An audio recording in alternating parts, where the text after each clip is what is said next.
हर हर महादेव। प्यारे भक्तों, महादेव जी कहते हैं, कैसे हो मेरे बच्चे।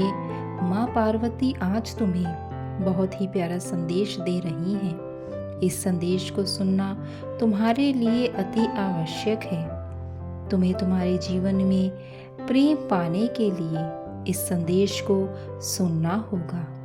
और अगर तुम्हें अपने प्रेम पर विश्वास है तो कमेंट बॉक्स में जय महाकाल, हर हर महादेव लिखना मत भूलना। पार्वती जी कहती हैं, मेरे बच्चे, जीवन का लक्ष्य स्वयं को ढूंढना नहीं है, बल्कि स्वयं को बनाना है। मनुष्य वह महान नहीं होता जो अपनी शुरुआत बदलता चाहता है, बल्कि महान व्यक्ति तो वह कर अपना कल बदलने का प्रयास करता है।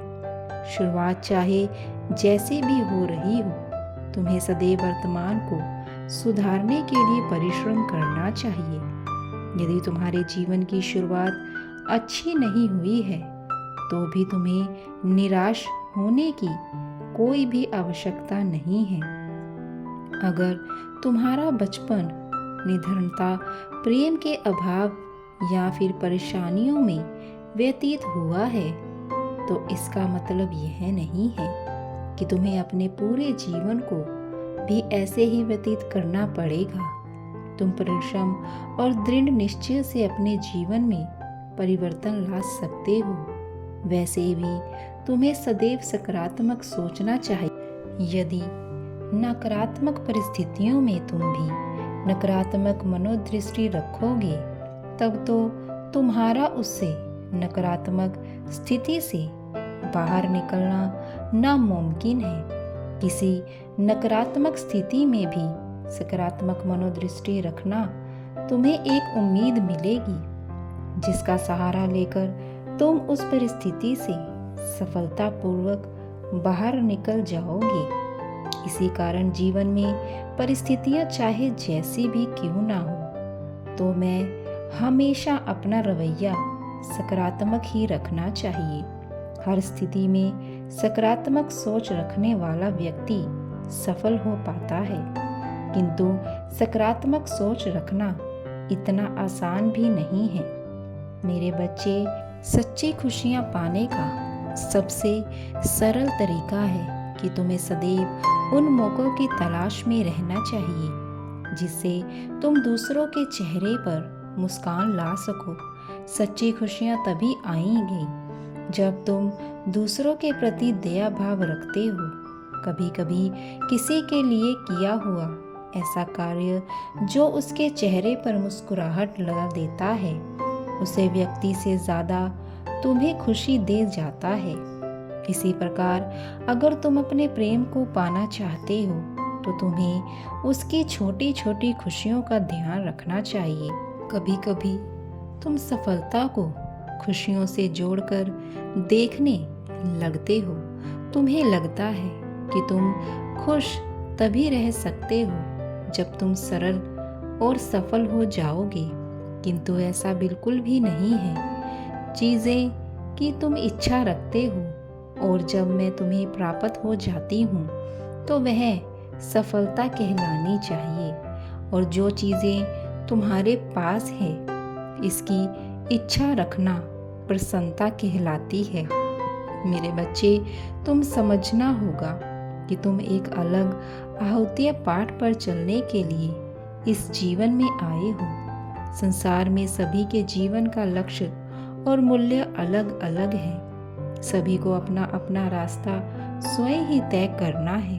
तुम्हारे जीवन जीने का आधार भी तुम स्वयं ही तय करते हो। जब सभी के रास्ते अलग अलग हैं तो सभी के उन रास्तों पर चलने के तरीके भी अलग अलग ही होंगे। यही तरीके हैं जो संसार को और रोचक एवं मनोहर बनाते हो। तुम्हें अपने लक्ष्य की प्राप्ति के लिए दूसरों के त्रिकोण की नकल करने की आवश्यकता नहीं है। मेरे बच्चे, जिस तरह से तुमने अपने प्रेम को पाने के लिए हर नाकाम कोशिश की है, उसको हर खुशी देने की कोशिश की है और आखिरकार तुम्हें वह मिल गया है और आज तुम अपने प्रेम के साथ बहुत खुश हो। तुम्हें तुम्हारे प्रेम से कितना प्रेम है यह मैं जानती हूँ। तुमने हमेशा मुझसे प्रार्थना की है कि मैं तुम्हें तुम्हारा प्रेम लौटा दूँ और तुम्हें वह मिल गया है और तुम प्रसन्नता में हो। इसी तरह जीवन में सफल होने के लिए हर चीज़ को पूरी शिद्दत से और पूरी भक्ति भाव से और अपने परिश्रम से पाना चाहोगे तो तुम्हें वह अवश्य प्राप्त होगी। मेरे बच्चे, संसार के इन लोगों में कभी भी मत उलझो। कोई जो भी कहता है तुम्हें सुनने की आवश्यकता नहीं है। तुम्हें अनेक मौके मिलेंगे, परंतु तुम्हें परिश्रम एवं ईमानदारी से उन मौकों पर कार्य करके तुम अपने लक्ष्य की प्राप्ति कर सकते हो। इसके अलावा तुम्हें यह बात भी समझनी चाहिए कि संपूर्ण संसार के सारे जीवों के साथ तुम इस धरती पर जीवन यापन कर रहे हो। यदि तुम इन सारे जीवों के साथ मिलकर एक दूसरे का साथ निभाओगे तो तुम्हारे लिए जीवन जीना और आसान बन सकता है। मैं अपने दूसरे मनुष्यों एवं जीवन के साथ मिलकर एक दूसरे की मदद करनी चाहिए।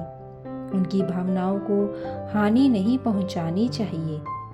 मेरे बच्चे, संसार के सभी जीव अपने जीवन में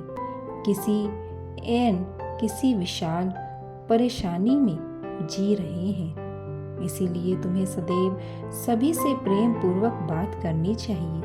तुम्हें हमेशा यह प्रयास करना चाहिए कि तुम सभी के प्रति दया भाव दिखाओ, क्योंकि क्या पता कब तुम्हारी कोई एक बात किसी दूसरे के जीवन को बदल कर रख दे। किसी भी व्यक्ति में आत्मविश्वास होना बहुत अच्छी बात है, किंतु तुम्हें यह याद रखना चाहिए कि कोई भी व्यक्ति तुमसे कम कर नहीं, किसी के प्रति सद्भाव करना चाहिए। मेरे बच्चे, तुम्हें सभी को बराबर मानना चाहिए। बाहर से देखने पर प्रतीत होता है कि तुम सब में काफी अंतर है और ना ही किसी के प्रति भेदभाव करना चाहिए। तुम्हें सभी को बराबर मानना चाहिए। बाहर से देखने पर प्रतीत होता है कि तुम सब में काफी अंतर है और इस अंतर की वजह से हर कोई तुम्हें अलग अलग दृष्टि से देखता है, परंतु जब तुम ध्यान से देखोगे तो तुम्हें सब आपस में काफी समान हो दिखाई देंगे। तुम सभी की आकांक्षाओं में भी काफी सामान्य हो। जब तुम अन्य व्यक्तियों को ध्यान से देखोगे तो तुम्हें आभास होगा कि संसार के हर एक व्यक्ति में तुम्हें एक बात स्वयं ही सम्मान मिलेगी। जब तुम सभी की आकांक्षा देखोगे तो दूसरों से भेदभाव का तो कोई मतलब ही नहीं है। तुम सभी को एक दूसरे की सहायता करनी चाहिए, जिससे तुम सभी की आकांक्षाओं की पूर्ति हो सके। मेरे बच्चे, तुम्हें याद रखना चाहिए कि तुम अत्यधिक सौभाग्यशाली हो। दिव्य समय सदैव तुम्हारे साथ है और प्रकृति लगातार तुम्हें पक्ष में कार्य कर रही है। मुझे ज्ञात है कि कभी न कभी जीवन से निराशा सभी को होती है। सभी जीवन में एक न एक बार हताशा और परेशान होते हैं। सभी के जीवन में आता है जब उसे प्रतीत होता है कि वह क्षण उसके संपूर्ण जीवन का सबसे कमजोर एवं सबसे बड़ा दुखदय है। ऐसे समय में तुम्हें स्वयं को हिम्मत दिलानी चाहिए और यह सिमरण रखना चाहिए कि मैं सदा तुम्हारे साथ हूँ। तुम्हें अपनी ऊर्जा को देता रहूँगा और तुम्हें किसी बात की चिंता नहीं करनी चाहिए, बल्कि तुम्हें अपनी ऊर्जा का इस्तेमाल समाधान खोजने में लगाना चाहिए। मेरे बच्चे, चिंता करने में भी उतनी ही ऊर्जा लगती है जितनी ऊर्जा उस चिंता से बाहर निकलने में लगती है। बुरे समय में अपनी ऊर्जा का प्रयोग मत करो, बल्कि उसको समाधान ढूंढने में व्यर्थ करो, ताकि तुम जो ऊर्जा व्यर्थ करो तो उसका सदुपयोग तुम्हें दिखाई दे। मेरे बच्चे, मैं सदैव तुम्हारे साथ हूँ। मेरा आशीर्वाद तुम्हारे साथ है। तुम्हारी हर परेशानी को, हर दुख को मैं दूर कर दूंगी। मेरे बच्चे, सदैव खुश रहो। तुम्हारा कल्याण हो। हर हर महादेव।